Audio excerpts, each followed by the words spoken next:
अब मैं आपको बताता हूं कर्क, सिंह और कन्या राशि का दिन भर का हाल। कर्क राशि के लोगों को बहुत ध्यान रखने की जरूरत है। प्रतिष्ठा पर बुरा असर पड़ता हुआ दिखाई दे रहा है। पिता का भी ख्याल रखिएगा, पिता के साथ अपने संबंधों का ख्याल रखिएगा। साथ ही साथ आपके ताऊ चाचा जी से जो से रिलेशंस हैं उसका भी आपको बहुत ज़्यादा ख्याल रखकर चलने की ज़रूरत है। कुल मिला के समय कठिन है, आपको संघर्ष करना पड़ेगा। कुछ लोग जो आपका साथ देने का वायदा कर रहे थे, हो सकता है ना दें, इसकी वजह से आपको तनाव महसूस होगा। लेकिन एक सावधानी रखिएगा, ये बहुत थोड़े से समय के लिए है, इसलिए इसको दिल से मत लगा लीजिएगा। इससे बहुत ज़्यादा तनावग्रस्त होने की आवश्यकता नहीं है, डिप्रेस होने की आवश्यकता नहीं है। ये बहुत थोड़े समय के लिए रहेगा, उसके बाद ये चीज़ ख़त्म हो जाएगी। और वो थोड़े से समय भी ना रहे, उसके लिए उपाय बताता हूँ, वो कर लीजिए। चावल का दान इस दिन ज़रूर कीजिएगा। ओम रुद्राय नमः का जप आप अवश्य कर लीजिएगा, अपने इष्ट का जप कीजिएगा। और चंदन का तिलक यदि आपके पास है तो वो मस्तक पर धारण करके अपने काम पर जुट जाइए, प्रभु सब ठीक करेंगे।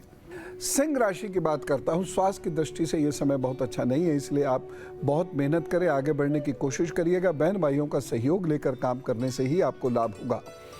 इस दिन आपको कोई नया कार्य करने से पहले 100 बार सोचना है और एक सावधानी ज़रूर रखनी है, और वो ये है कि यदि आप किसी सामाजिक या राजनीतिक गतिविधि में हैं तो बहुत फूंक कर कदम रखिएगा, नहीं तो आगे जाकर ये आपके लिए बड़ी समस्या उत्पन्न कर देगा।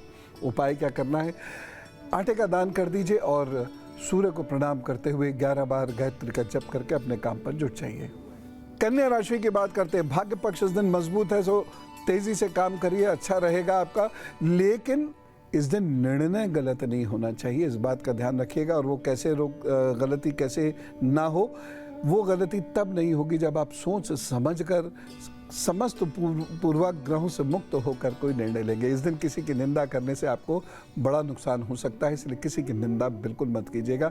एक छोटी सी सावधानी इस दिन ज़रूर बरतें। अपने घर के लोगों का ध्यान रखें और यात्रा में अपने स्वास्थ्य का ध्यान रखें।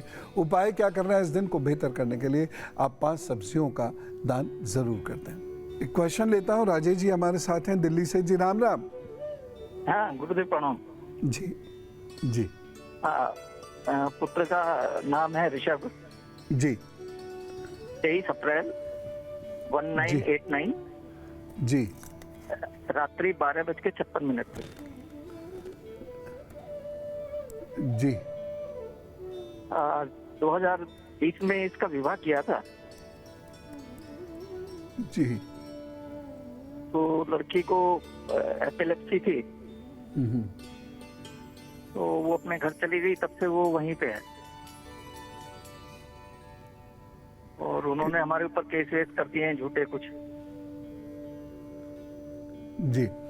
एक तो कोशिश कीजिए, अपने बेटे को बोलिए कि वो मनाने की कोशिश करे, और अगर नहीं वो मान के आ रही हैं तो आइन केवल इस शब्द का आप सभी लोग रात में जप किया करें।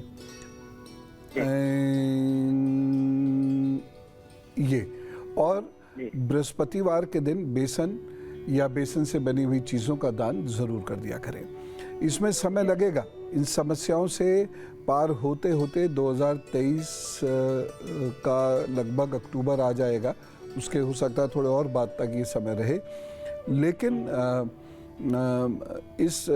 इसको करने से आप परेशानियों से मुक्त होना शुरू अवश्य हो जाएंगे, ये तय बात है। उसके बाद अगर देखते हैं, अगर आपका उनका मन करता है विवाह का, तो फिर ये विवाह अक्टूबर 2024 से पहले हो जाए, क्योंकि उसके बाद 3 वर्ष तक किया गया विवाह फिर वैसे ही रिजल्ट देगा जैसे अब हुआ था।